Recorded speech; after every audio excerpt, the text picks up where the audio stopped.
Okay, and welcome to Game Huggers. Josh is here along with Connor and Luke. Josh, what have you got for us today? Ha. Oh, shit. I did it again. So it looks like Josh is having some audio, and oops, he did it again. He's having audio problems. So, okay, since stop he doesn't it. have a cat in his hand, Hey, let's start with Luke. Enough. Let me talk. Enough. All right. Hi. Hey, everybody. Welcome back to another week, your midweek addiction. It's the Game Huggers podcast. You always forget the midweek addiction part there, Dan, Mr. I like to hijack the intro. Hi. It's another Game Huggers episode. We're here to talk about time-sensitive materials and other fun, wily, entertaining things. Yes, Connor, Luke, Dan, myself, we're all here. How are you guys doing? How are you doing, Connor?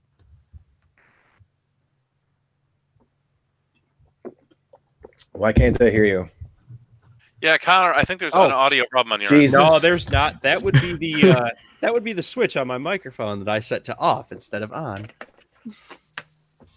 Well, all the Nintendo consoles to have on your microphone, that's one.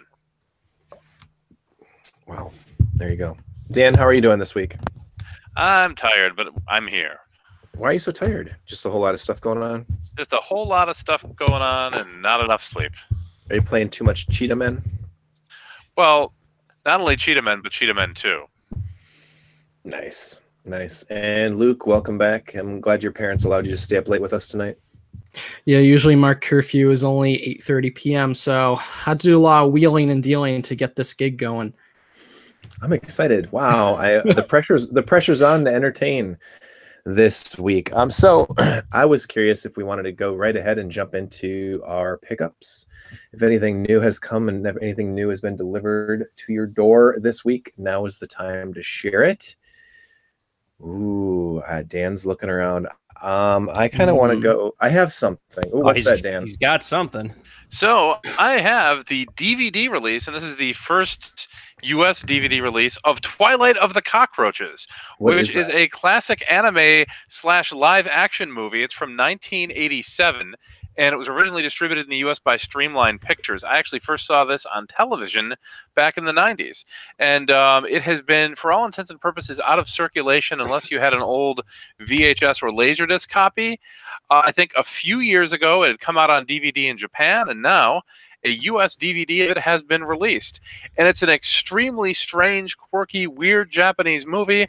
I think on Amazon it's only about $13, and I highly recommend it if you're into old school anime or just weird filmmaking in general. Huh. So you said it's a anime/live action. Yes. How's that? So what they did is that they had shot some live action scenes of Japanese people, and then they were in, and I can give you a little bit of background on the movie as well. The movie is about the lives of like a cockroach society that lives in this guy's apartment, and they peacefully coexist with him in his apartment until he gets a girlfriend. And he declares war on the cockroach population, or rather she does, and things escalate from there. And you see the battle of the cockroaches between the humans that are there. And the cockroaches, of course, since they didn't want to, actually stop motion animate live insects, or dead insects for that matter, it's animation.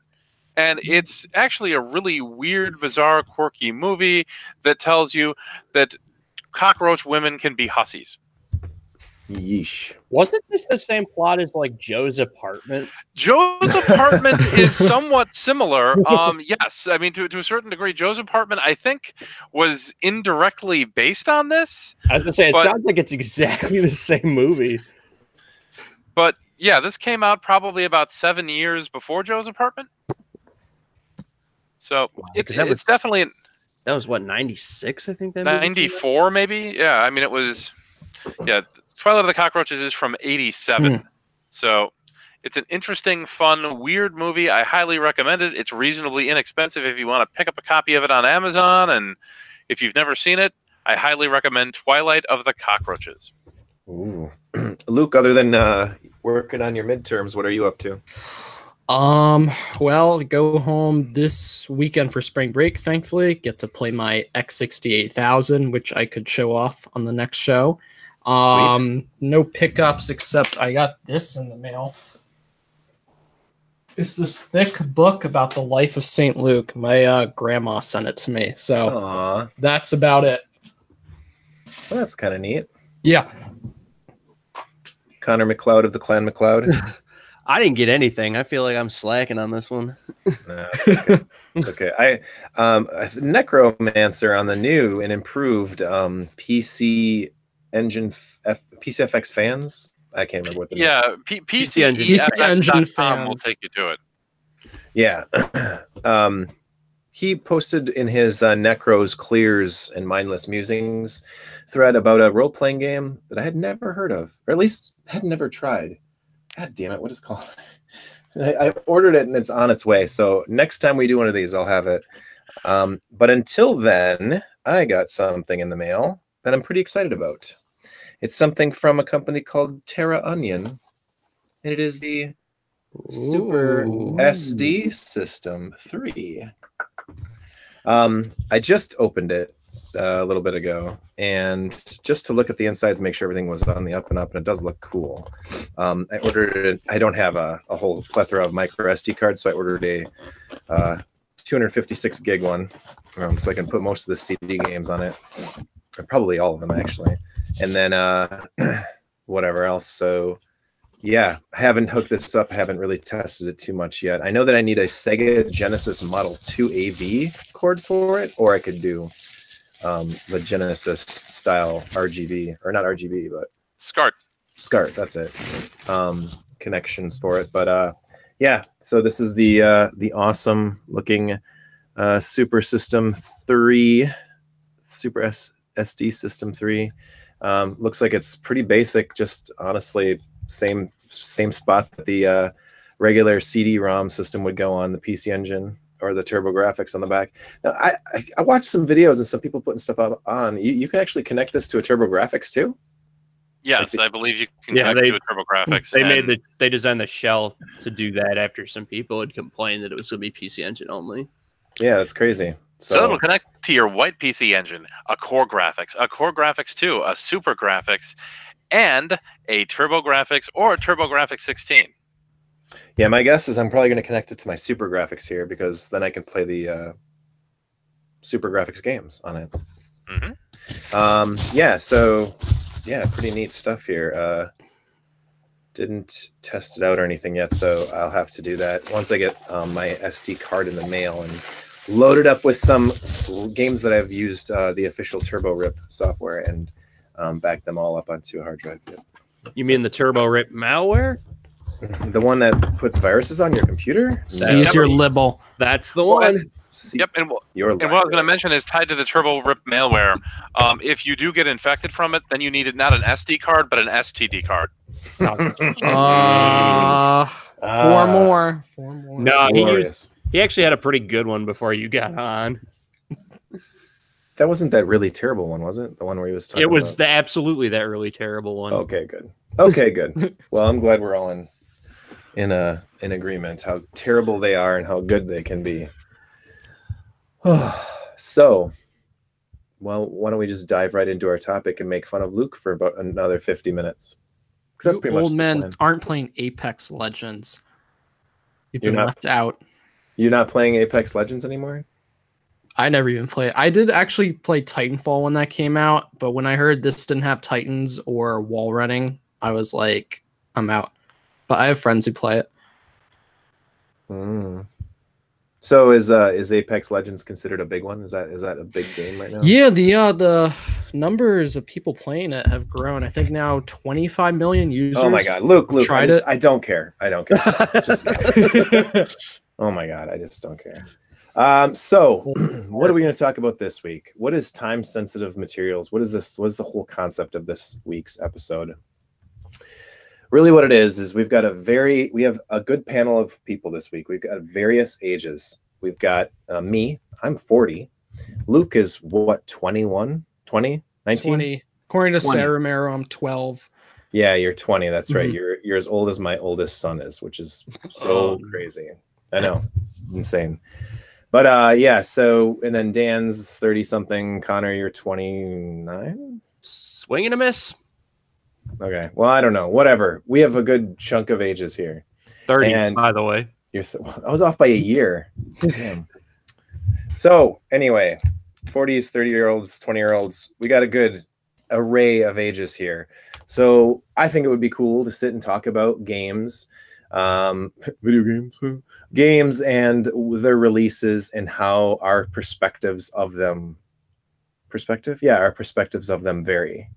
And I was thinking of like certain games, like when I first got into Nintendo, like I'd miss like release dates on certain big games like Zelda. I missed it because I didn't have an NES until like 89. I didn't have an NES until the Genesis and the Super Nintendo, or like the Genesis and the TurboGrafx were out.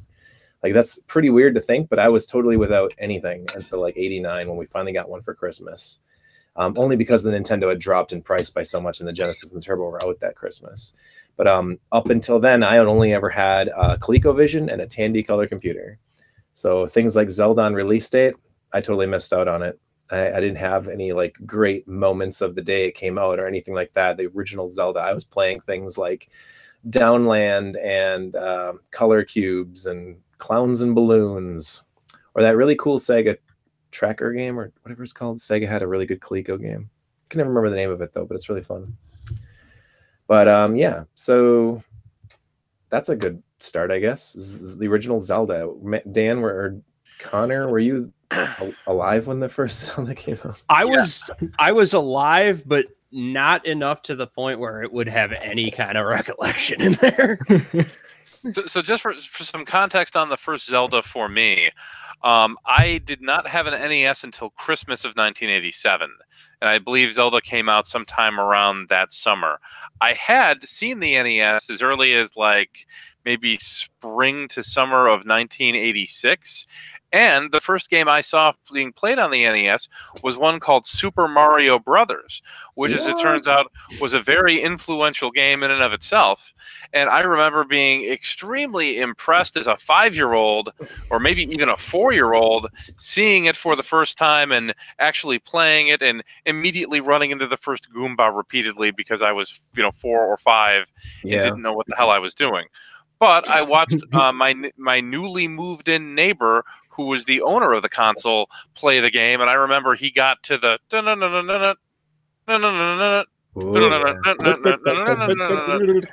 and I was amazed. I'm like, oh my god, the background changed, the music changed, the little Goombas colors changed, there's frickin' plants coming out of the pipes. What kind of craziness was this? So I asked for one for Christmas and didn't get it until the next year. But Legend of Zelda, I did see reasonably early on, and I'll actually tell you a little bit of context for this game and the size and the scope and the scale of it for me as a kid. I got that game around the time I finished first grade. And that summer, I literally spent most of the summer playing The Legend of Zelda. I got a Zelda tips and tricks little book at the time, which you could order out of the Nintendo Fun Club newsletter. And if you opened it up and looked, it would, and this actually would have been summer of 88. I'm sorry, I misspoke. This would have been summer of 88. And it took me a good part of the summer to successfully play through the entire first quest of the game because I was like a 6/7-year-old and the game was huge and I wasn't very coordinated or good at video games. But I had a heck of a lot of fun with it. The size and scope of the game was different. And more importantly, it was the first game that I had ever played where you could save your progress. And that made a huge difference. That is awesome. I remember going out of order into some of the dungeons and getting some of the weapons and having to go back and say, to get this piece of the Triforce, I need to do this. And you talk to people at school or at the park or at the pool or wherever you went to find out what they knew about Zelda if you were stuck. Because calling the Nintendo hotline was several dollars a minute in long distance fees, which were something we had to pay back when we had plain old telephone service before everybody had cell phones. that you actually had to pay long distance to call Nintendo, and that was a hugely costly endeavor that your parents would greatly discourage you from doing. So there was a whole culture of actually trading information beyond what was in that guide that you found from talking to other kids. And that had a huge impact, I think, on how you approached the game, how you played it. You might have met some kid from another part of town at the pool, and he told you that if you drop bombs on the Dodongo, which is the Triceratops-looking enemy, you'll be able to kill it. And then you're going to go home and try that all night until you kill it. The very first, so no, I had mentioned that I never really like the first Zelda game that I really played was Zelda 2, which I did not like, and then Zelda: A Link to the Past was like amazing, and I thought it was just this perfect game. But the first time I'd ever experienced Zelda, or even heard about it, was the Zelda and Super Mario Brothers cereal, which was delicious, by the way. The side-by-side boxes with the two bags. The cereal system was great. It was awesome. Yeah, I liked it. It was that was the first time, and I knew Mario Brothers. It was really funny too because I had two brothers and sisters. They were older than me when we first got that box, and like they were all like, "Ooh, Super Mario Brothers cereal," and they were like fighting over it. And then like there was barely none of that left, but the Zelda was like nobody was touching it, and I was the one that was eating. I'm like, "What is this Zelda thing? I need to know more about it." Zelda Did was you enjoy the Zelda cartoon? It was the berry side, man. Yeah, you guys ever watched the Mario and Zelda cartoons? I had a box set as a kid. I don't know how I put up with that. Gosh, there's Ganon. He's quite a hoser there, Zelda. Why don't we go over there and do something about it? Yeah, the Scottish guy. Dude, the Super Mario Brothers Super Show, though, that was another level of bad. Yeah, it's like bad, but they're great. Trying to advertise Mario too. So like they designed Bowser to look like Wart. So he's got like Wart's crown and like green skin. It's super weird. And he's got a voice like that. Yeah, like Chainsmoker. But no, the best thing about the Zelda cartoon was the fact that Link was so blatantly Canadian. Well, excuse me there, princess. The animation was terrible. There's a great amount of nostalgia that I have for that cartoon, but I have that same box set, Luke, and it's terrible. And I actually showed a friend of the show's, Channy, one day. I think he had come over. I think it was Channy. It might have been Chop5, who's another friend of the show, but one of the two of them was over one day, and they had never seen the show. And I'm like, "Oh, you have to watch this. It's terrible." And they're like, "Why?" I'm like, just do it. Why? But to be fair, that show did give us shield surfing when he detonates the bomb behind him. To be fair, but yeah, it's kind of interesting. But Zelda was a game that, to me, had a huge impact on how you approached games. It was the first game I had ever played and the first cartridge game released in North America that I'm aware of that had a save function, and that completely changed the way people approached console video games. Only a few years earlier with Super Mario Brothers did we really evolve past the single screen at a time dynamic. Yes, there were games like Pitfall 2 that had a huge number of screens and exploration, but Super Mario Brothers was a game that allowed you to scroll. From there, you had games like Zelda and Metroid and Kid Icarus that took that scrolling to a whole new level, and now you had much larger, more complex games. And the original Zelda, to me, was a culmination of a lot of the more advanced design that you were seeing from Nintendo games compared to the single-screen arcade-style games found on previous consoles and even earlier NES games. A lot of it too. When I remember looking at the box of Zelda, and like, now, what was Zelda your very first RPG or action RPG experience? Yes, if you want to call it an RPG, yes. I played Zelda, then I played Zelda 2 and Ultima Exodus around the same time frame, which would have been Christmas of '88. Okay. And what about you, Luke or Connor? What was your first action adventure RPG? Well, I grew up much later. So when I had the Wii, sometime in like 4th grade, I started getting into the virtual console, got a lot of those ROMs. I think Link to the Past was the first one I picked up. I didn't finish it at the time, but I had a lot of fun with it. The first Zelda game I really got into was, I don't know if I'm pronouncing this right, Ocarina of Time. Nintendo 64. That game was just a load of fun. The dungeons were just like, I love the dungeon design. That was my favorite part. That's why I still go back to it. Well, the first action RPG that I ever played, and I remember like the reason I was saying about looking at the boxes, because it'll say, because they didn't do a very good job of separating things like the term role playing or action adventure role playing or something like that. Everything always just said role playing. So when you look at the back of the box, you look at the back of the box of Dragon Warrior, it says like a great epic role playing game, whatever, and then Zelda says like, swords and sorcery and role playing. I can grab the damn boxes. They're right over there. Well, then go get the boxes. No, I'm kidding. But like, just looking at the pictures and stuff, like they all seem like they're the same type of game. So, and I'll wait for Dan to get back because he's going to be all whatever. Well, the very first RPG experience that I ever had on the Nintendo was Heidelide. Oh man, that's actually a good game. It's not terrible, and it's the thing is like, it's like. It kind of was the precursor to that style of gameplay that was in the TurboGrafx East game with the bumping and stuff. Yeah, there they are. Yeah, he's got him. There you go, Dan. But like, I was just saying the very first action RPG that I had ever played was Heidelide on the NES, and I didn't hate it. I thought it was pretty cool. But when I saw the on the back of the boxes of like Zelda or even Ultima or whatever, and it had that style of art with the little sprites and the overworld and whatever, and it said RPG, I was instantly like, I don't know if I want to play another game that's like Heidelide. And so I was kind of turned off onto it until much later. I think it was 1990. So I had the Nintendo for about a year, and I finally got Crystalis. Or Crystalis, as everyone Yes. Yeah. And man, after playing Crystalis, for me at that time when I was 10, 11 years old, going back to Zelda was really difficult because it was such a beautiful game. I thought it was a much better action and RPG experience. Well, they had a lot of time to polish that up. But tied to what you were saying about Crystalis was 1990, right? Yeah. Mm-hmm. I mean, yes, that's where I was, though. I missed out on the first 4 years of Nintendo. Like, I came into it super late.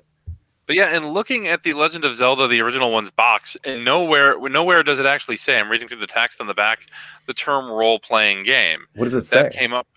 I'll read it to you. Okay. Experience the challenge of an endless adventure.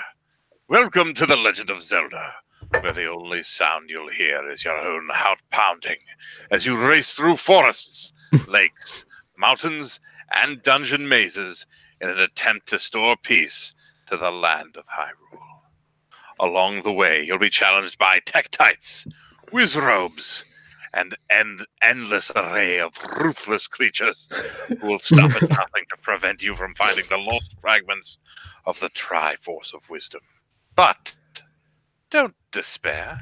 With a little luck and a lot of courage, you'll conquer your adversaries, unite the Triforce fragments, and unravel the mystery of the Legend of Zelda. The Legend of Zelda is the most challenging video game we've ever created. To help you keep up with the action, Zelda comes action-packed with Maps of Hyrule. Use them to find your way through the overworld, leading you to the lost fragments of the Triforce. And I've still got that map. Extended It was playing really power. helpful. Zelda is programmed to remember everything you find on your journey, so you never have to start your search empty-handed. Explore mystical labyrinths of the underworld and ward off the ruthless enemies. And then the rest of it's just like copyright information. So, yeah, the concept of what a role-playing game is definitely something that changed years. If we go back in time about 20 years ago, I used to do writing for a console RPG website. And one very frequent topic of discussion that came up was, is the Zelda series an RPG?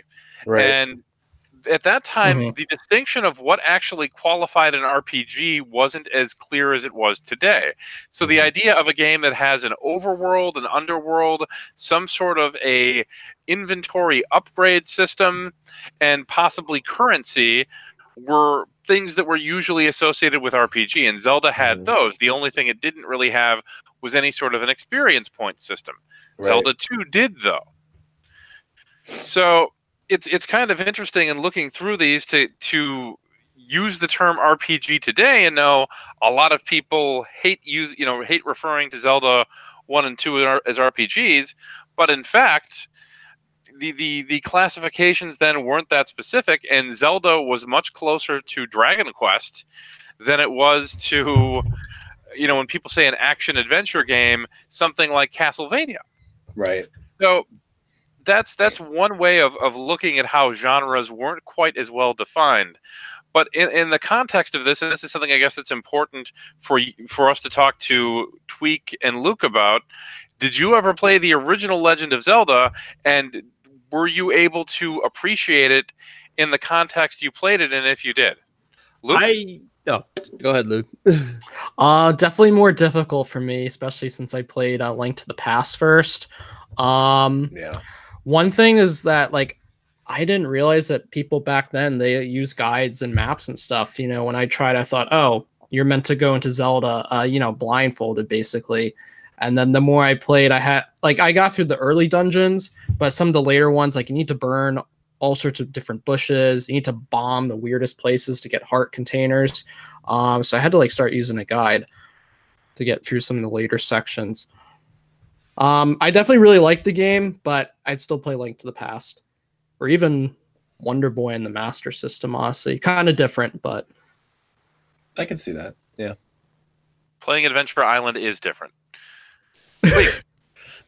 So my first Zelda game was also Link to the Past. We got that when it was fairly new, and right around the same time, the Salvation Army by me, somebody donated a whole bunch of their Nintendo games, and I got a copy of Zelda that came with the map that somebody hadn't quite, drawn on yet. And it was like a whole new thing for me. I actually liked it more than Link to the Past at the time, if I'm being honest. But, I definitely think Link to the Past is a superior game now. But it was Link to the Past just seemed easier because there were people to talk to that, gave you hints for things. It was linear. It didn't just give you the map and say, it wasn't like, figure it out. Here you go. Here's a map. Do stuff. It was like, you had the numbering system for the crystals and the pendants, and it was just like, go here, go here, go here. And if you run into it, something that you don't have, it's like, okay, I gotta find this item. Right. And we saw a little bit of a return to that kind of, just go do what you want, you figure it out, with Breath of the Wild, which a lot of people, myself included, found to be a bit of a breath of fresh air. So that's something that's different about that. Now, tied to games that are difficult to appreciate in their context, I have three other ones that were hugely influential, and these are ones that I think Josh and Tweak would have probably grown up with, and Luke, you wouldn't have been alive when they came out, but you would have gone back and experienced them at some point. Okay. And those are this. For the first game we're going to talk about is Street Fighter II. Yes. Now, Street Fighter II is a hugely influential game, far more than even the first Street Fighter, as bizarre as that sounds. Much more, yeah. What is your context of playing Street Fighter II now, Luke? Have you played the original Street Fighter 2? One of my favorite games. This is going to sound so weird, but I had the Wii. The cheapest copy of Street Fighter 2 was the PC Engine version. It was $1 cheaper. So that was my first Street Fighter 2 experience. Well, that's 8-bit. That's Championship Edition. Championship Edition, where you had where Ryu and Sagat and Bison, they could just destroy everyone. That game was fun. I mean, it took me weeks to really get nail the Hadouken and the Shoryuken down, get that jiggle motion going. But I have countless hours just playing Street Fighter 2 with my brother. It's one of my favorite games. So what I'm hearing is you never had to suffer through the World Warrior and then later on go back and it was like, God, that game is horribly slow. So just for some context for anyone who's uninitiated with this, Street Fighter 2 had a whole bunch of different variations. The first one being Street Fighter 2, the second one being Champion Edition, which allowed you to play against the same character. So you could have 2 Ryus, 2 Kens, 2 Chun-Lis. Yep. The Super NES port had that as well with a code, but that wasn't something that was part of the arcade game, and allowed you to play as the 4 boss characters, which were Bison, Sagat, Vega, and Balrog. So yep. This was a slightly revised, and I think they did some rebalancing of the characters as well. I think they weakened Daslam's cheap kick attacks and did a few things for the Champion Edition as well. After that, there was Super Street Fighter 2. There was also some. Well, you bootleg missed things you like missed the Street Rainbow Fighter. Edition. You missed Oh, Turbo. the Rainbow Hyper Edition. fighting. The Yeah, Rainbow there was Edition was there was hilarious. Rainbow Street Fighter 2 Edition. Turbo. Then there was other weird variations. Then there was Super Street Fighter 2. And it just continued from there. Yeah. And Josh and I are old enough to remember when Street Fighter 2 first hit. I don't know so much about Tweak, as you would have been, what, about 3 or 2? 5. 5? When Street Fighter 2 hit? So It was 90, Street Fighter 2 is 91. oh, it was 91. I'm thinking 92, so yeah, 4. Yeah. Okay. So, Josh, what is your context around playing Street Fighter 2? And I'll go on my little history with the game as well. Yeah, I played Street Fighter 2. Actually, I don't even know if I ever played it. So I knew of Street Fighter 2 about 9 months before the Super Nintendo one was coming out. Like I remember EGM and GamePro showing screenshots of Street Fighter 2 coming to the Super Nintendo, and it was just like freaking me out. There were a few arcades, one arcade that was here locally, a small one, and then another one. I used to travel during the summer to visit my cousin up in Green Bay, the Green Bay area, and they had awesome arcades downtown. And we would go and to the arcades, and there was just a crowd of people around one machine. It was always one machine. There was other games to play. I remember getting like there was nobody around. The Double Dragons, the Bad Dudes, the Simpsons, Turtles, like those games you could get to. Turtles had some people around it, but man, that Street Fighter 2 cab, you could just never get to it. It would be like you'd have to sit and wait and wait and wait and wait and wait. But I remember watching tons and tons of fights of that, and I just could not wait to get my hands on it. I think I eventually finally did get to play one cabinet in like this small little like ice cream shop that was in a park in central Wisconsin here. I think it was actually Championship Edition, because I believe Championship Edition came out right around the same time Street Fighter 2 was ported to the Super Nintendo. Came out a little bit before that. Yeah, and I saw it then, and I got to play it there, and I was just so excited. It was just amazing. And the first character I ever took when I played Street Fighter 2 Championship Edition in the arcade was Chun-Li. So I was like super stoked about Chun-Li, about being able to play that. And the video store in town, so just one step more, the video store in town, which was called Lincoln Video, which is funny because that's what me and Jay Lude argue about all the time, because that's the only place in town that had TurboGrafx stuff that he and I used to compete over each other and try to buy them all up, because they only got like 12 games and he bought like 9 of them and I bought the last 3. Anyway, but Street Fighter 2's release date was coming up, and me and my cousin like called every day like, hey, is this coming in? They're like, no, not until next Tuesday, not until next Tuesday. I'm like, can you please call us the moment that you get it in, because we're going to bike down and just rent the game. And yeah, as soon as it came in, they called us, and we got on our bikes and just flew down to the video store to rent it and played it all day and all night. That summer of 92, man. Oh, just epic. Street Fighter 2, man. So my background with the game is a little bit earlier than that. I remember going to a arcade/family fun center that's still in business, but is mostly devoid of video games near me, called Enchanted Castle.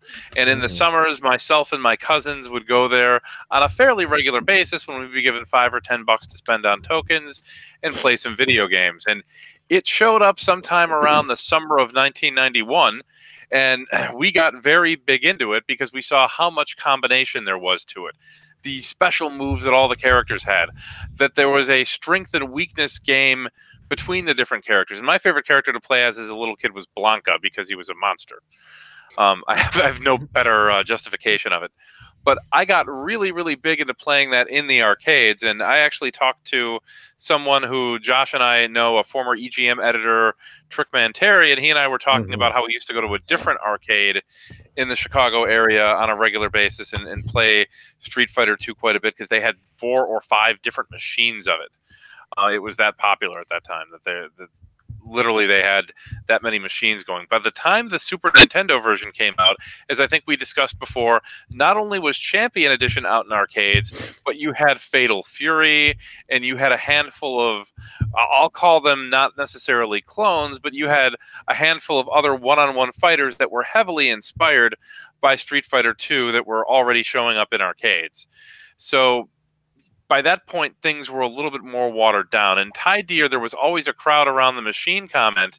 There's a dead mall near me that's now mostly a giant flea market, and it had an arcade in it, and we're going back in like 1992. And I remember going to that arcade in particular, and I think that around that time, Street Fighter 2 Champion Edition was the big brand new game, and everyone was huddled around this other game that I thought was shitty garbage, and it was called Mortal Kombat. And I stand by that it was shitty garbage. Shitty garbage. Yes, yes. It's as though someone took a crap in a garbage can, and then that crap became garbage. It was shitty garbage. It's not the worst. It's not the worst, but what I will say about Mortal Kombat is it certainly was not comparable to Street Fighter, let alone even like the Fatal Fury games that were popping up around that time. I guess it's also worth noting, so if we talk about summer of 92, somewhere around that time frame is when I first started to see Fatal Fury 2. Yeah. Which had 2 planes. You could, there was a front and a back plane, and it had a decent number of characters, among other things. Fatal Fury Special is when they really got the quality up to a point where it was comparable to Capcom's games. Yep.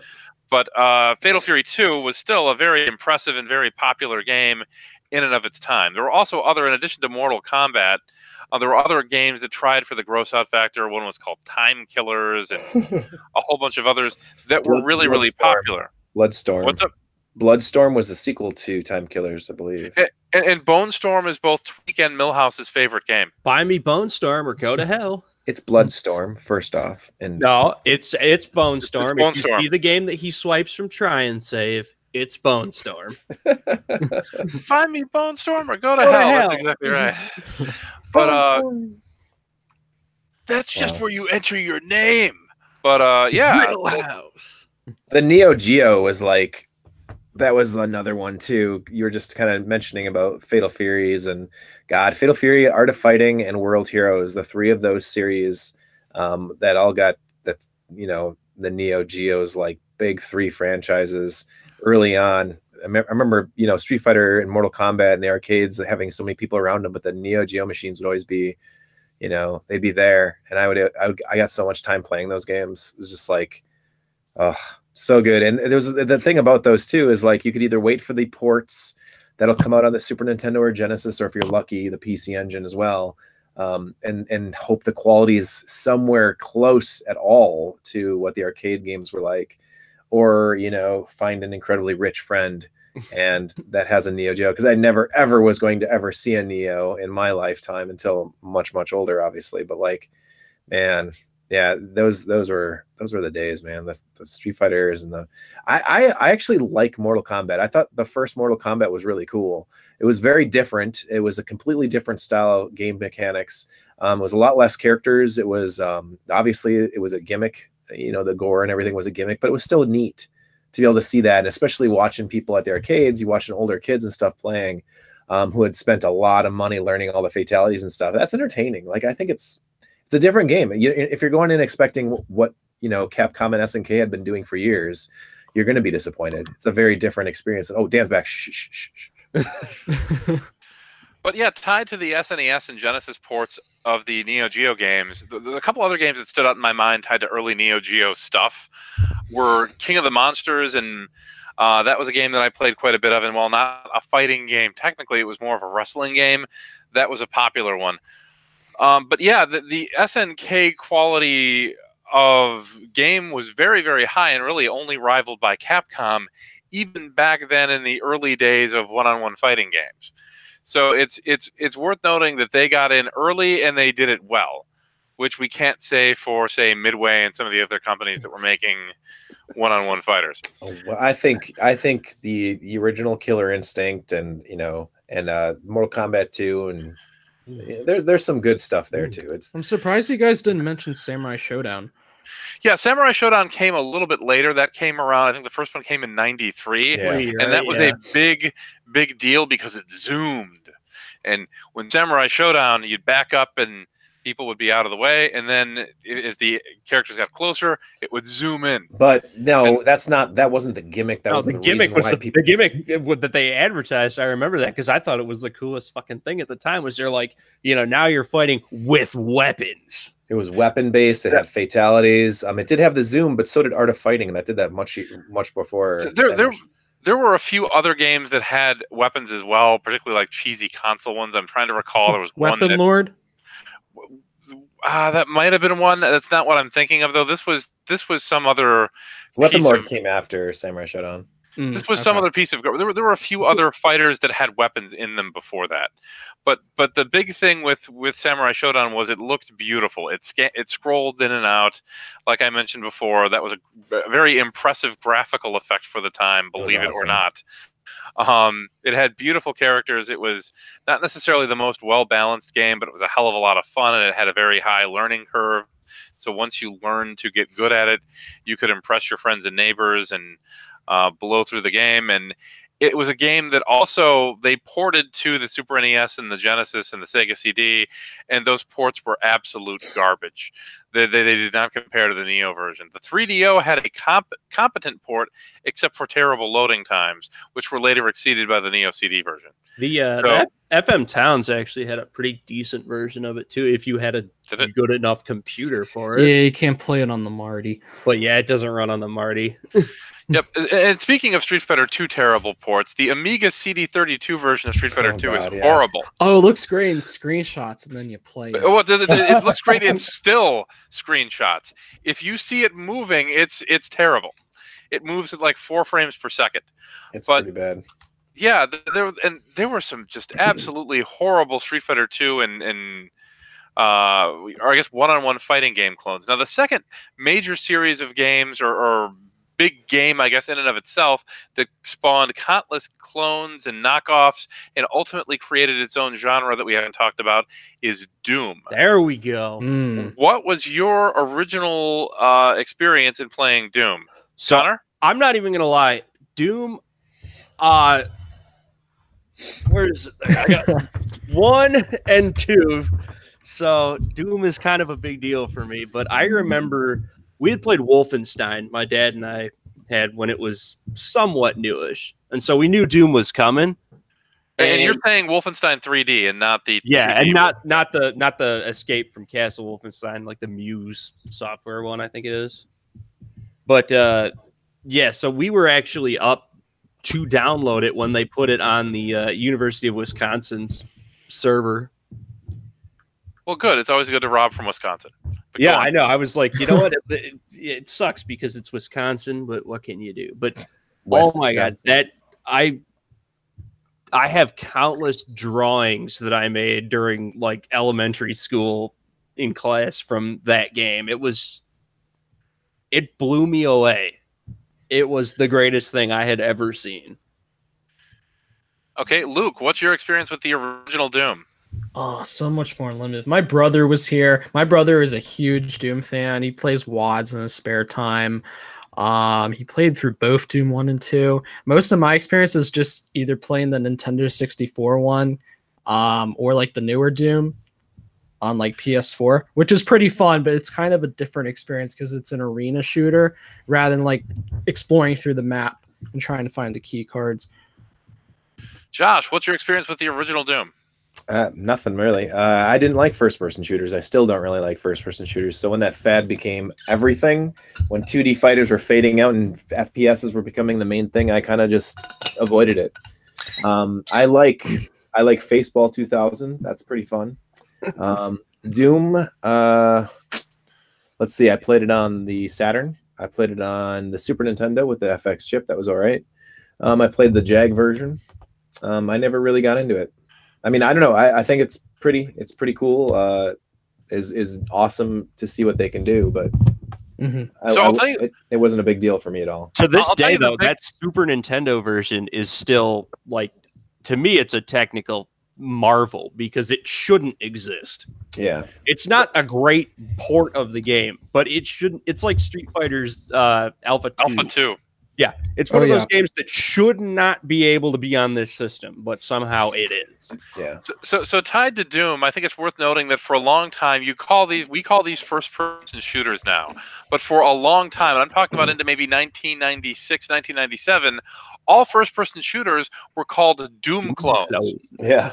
And literally, Duke Nukem 3D was a Doom clone. Hexen was a Doom clone. And that's how all of these games were referred to as, and it was sometime it was like they later, all just took the reskinned the engine.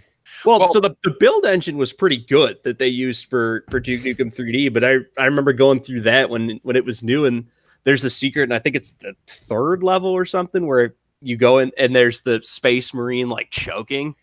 Mm-hmm. And it's just like, I mean, you had to acknowledge Doom because it was so big. It was huge, and what I was going to get at even more about that is that to me, one of the things from a technical standpoint that separated Doom from, say, Wolfenstein 3D was that you could go up and down stairs. There was a sense not only of 3 dimensions around you, but of above you and below you. And I remember as a kid being amazed that I can shoot a fireball, or what was it, like the BFG, the big effing gun? Yeah. I could shoot that thing, and I could actually watch my ammo fall at a distance as it hits an enemy on the other side of the room. And I remember thinking, like, how did they even do the physics on this? This is amazing. So that was a game that was hugely influential, but without the context around the game, if a kid went back and played the original Doom, they'd be pretty bored pretty quickly because the level design is simple, the frame rate is clunky and choppy, and I guess more importantly, it's not very well thought out outside of maybe the many, many, many custom maps and mods that are out there for it. I don't know. I still think the pacing in all those maps is phenomenal. Like, even today. There's one other game, and I'm going to give a little bit of context to this game. The first time I ever saw this game in motion and running, it looked like it came from another planet. It was so far ahead of anything I had seen before. And it was a game that was very, very well executed, and it's a game for Josh's absolute favorite system, and this game is Super Mario Bros. 64. Oh, fuck this shit. I'm out of here. I told you, no N64. Yes. So, Luke, what's your experience with playing Mario 64? Easily one of my top 5 favorite games ever made, bar none.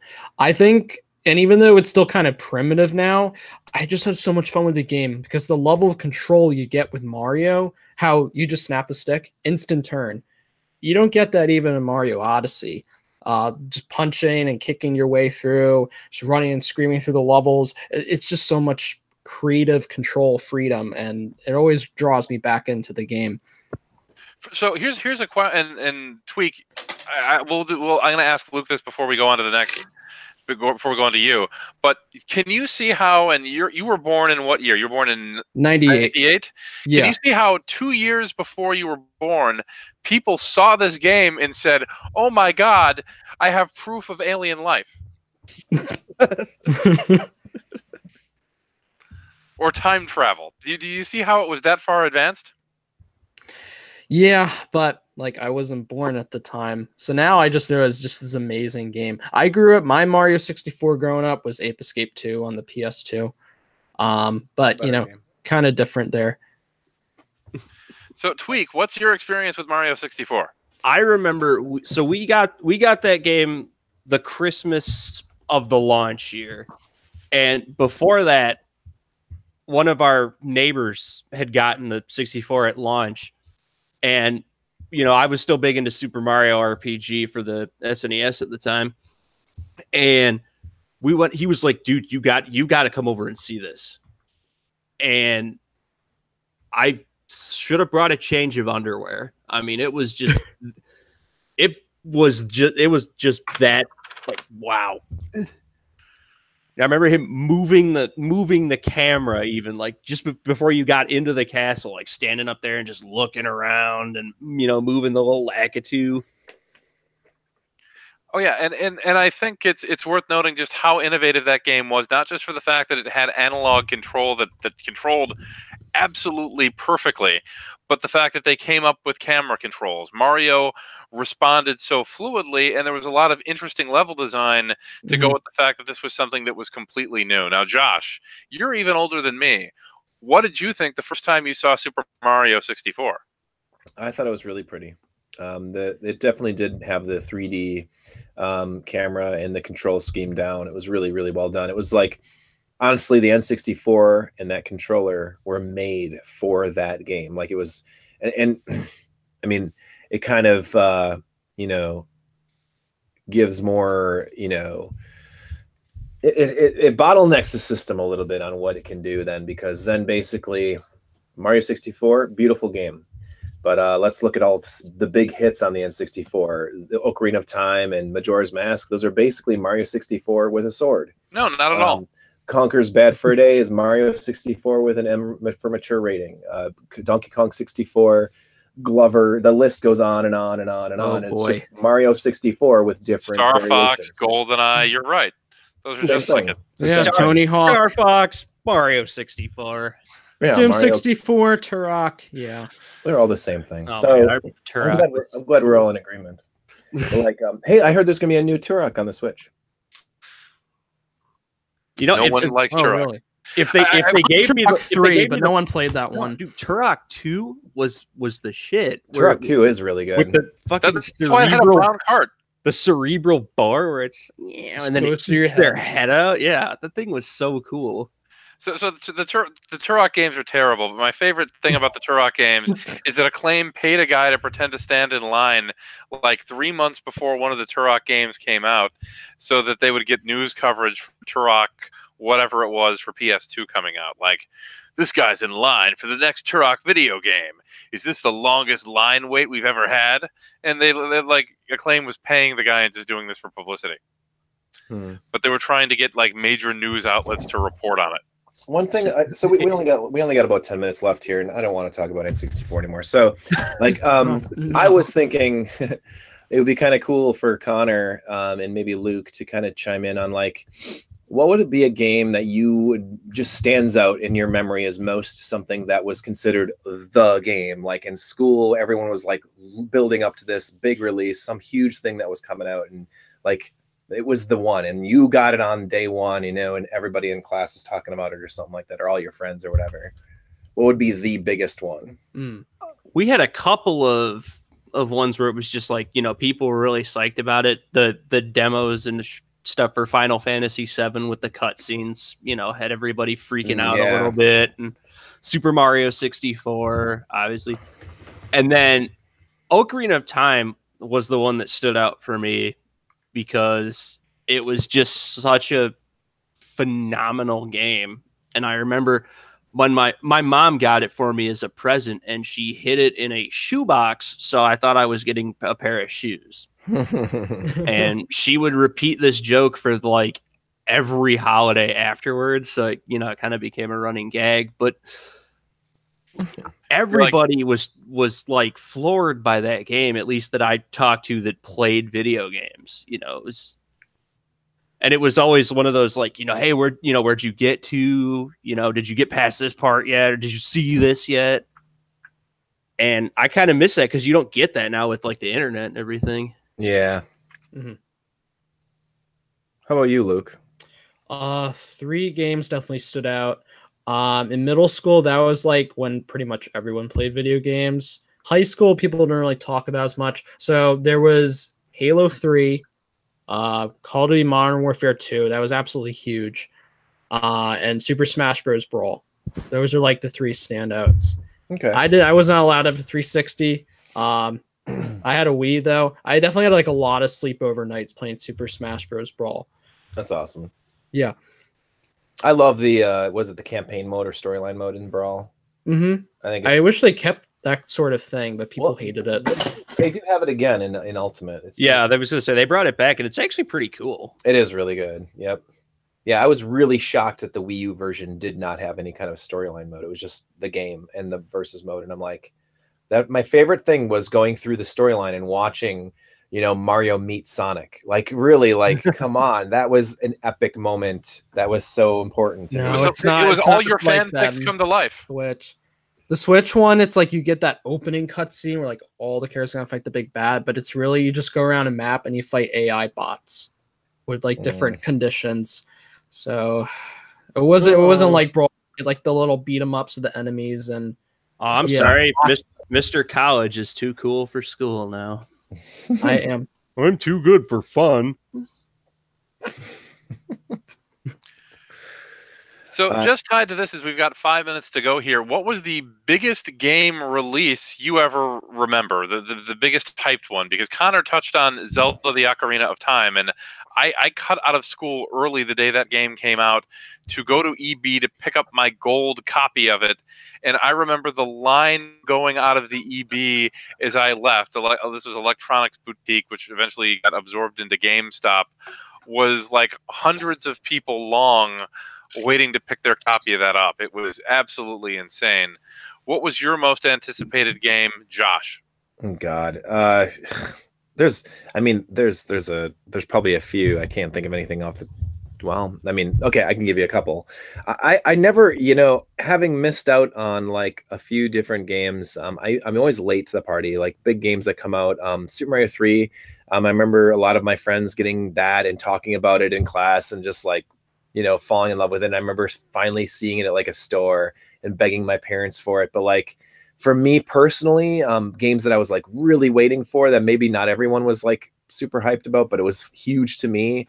One was Batman Return of the Joker on the NES, like Sunsoft releasing a sequel to Batman. That still is my favorite NES game. And getting to play Batman Return of the Joker the day it was released. I actually, oddly enough, I bought that in Milwaukee at a Toys R Us. I think I only ever bought 2 games at a Toys R Us ever, and that was one of them. It was like $70. That was crazy. My parents even did that for me, but it was around my birthday. And then another big one that I got that I was really looking forward to, as stupid as it sounds, was Mario Paint on the Super Nintendo, because I knew you could make like animations and music and stuff like that. And I had wanted that so bad, and we got it on the day it came out, and that was awesome. I spent thousands of hours playing that game. That was actually a really, really good game if you want to go that. I remember playing that game, and they had a demo of it set up at the Disney store at the mall. Yeah, it's crazy. Back when that was still a thing, and it was like, oh my God, what is, this is pretty cool. And there's a mouse, like, it sucked that you couldn't use the mouse for most anything else, but well, there was a handful of games. Yeah, there was a couple of games that used it. Is really weird that Nintendo never made another Mario Paint. Like that's, I mean, they did. There was Mario Artist for the 64 DD. Okay, well, okay, but there was also Super Mario Maker, which has a lot of the same elements as Mario Paint. Believe it or not, like the music and stuff, and like the little dog, erase dog, how he like moves around and stuff. That's yeah. I actually really like the music creator in Mario Paint. I thought that was really fun. Where people make very elaborate music compilations to this day. You can find YouTube videos where someone will take a pop song and they'll do it in Mario Paint. Yeah, it's pretty cool. That was a big one. One that I skipped school to get on the day it came out. Other than the Street Fighter, Street Fighter 2, that was a huge one. We were calling, but that was during the summer. But like one that I skipped school to play on the Super Nintendo was Out of This World. That one I was so excited about, and it did not disappoint. That's an awesome game. It is a really cool game, but I was like way hyped about it, and I don't think anyone else cared about the release of it, but I love that one. That was awesome. But and the TurboGrafx, I would say like every one of those games that I had read about or found out about on the forums and stuff like that, those were like awesome games that I loved, but literally no one else in school was talking about it. And also I came into the Turbo pretty much right after it was about dying, so 93, 94. And that's when I got my Duo, and then I started buying games off TZD. And so they had already been out for months and months at a time. But I remember like getting excited when I ordered Dynastic Hero and stuff like that and getting that at home. Those are big games that, you're never going to see in a store anywhere, but different experiences, I suppose. They weren't the big one. I remember, Mario 3, that was a huge one. Street Fighter 2, huge ones. I don't know. That's about it. Never had a Sega system until the Saturn, so I missed out on the Master System and the Genesis altogether, completely. When the Saturn was out, like you were talking about the first time I saw Super Mario 64, like how pretty it was. My friend Matt got an N64 on launch. He bought Pilot Wings. He had Mario 64. We were playing it at his house. I brought over my backpack with my Saturn and Panzer Dragoon and Knights. And I was so mad. I was like, this Mario thing looks like shit. I'm like, try this. And we put on Knights, and I'm like, oh, the soundtrack's awesome. And the Panzer Dragoon was beautiful. And we were competing the whole night. And I was just like, N64 is garbage. It looks like shit. Yeah, obviously, Josh, I see you got the Saturn right behind you, Street Fighter. I do. Wait, what? What are you talking about? Wasn't 03 on the screen earlier? No, he's got the Neo Geo. No, that's a thing Neo going. running Rage of I Dragons. was gonna say it looks like Rage of the Dragons. All right, we've hit 10 o'clock here, so it's time for everyone's final thoughts. Josh? Why do I have to go first? I just talked for like 10 minutes. Okay, fine. Luke? Oh, high pressure. Final thoughts. Great memories. Wish I kind of grew up back then, but then again, all digital now. Fortnite for the win. So there's that. Tweak? I said it before. I'll say it again. Kids suck at everything. Thank you, Maddox. And I have one last thing to say before we end the show. Go, baby! Yeah! And Josh? And don't forget, if you are a part of the Game Huggers community, we are, of course, on YouTube, which is where this is being displayed right now. You can always subscribe to us here. Check us out on Facebook, facebook.com/GameHuggers. You can check me out on the Twitterverse at _Joshua Turbo. Don't forget the underscore, as is the most important underscore in all of the internet. Thank you guys so much for being a part of the show. Thank you, Connor, Dan, and Luke, for being on the show. We will talk to you guys again in a week or two. Thanks. Goodbye. Yuki art book. Would that be a Fortnite? The Yuki FX art book? That's not happening. No, it's not.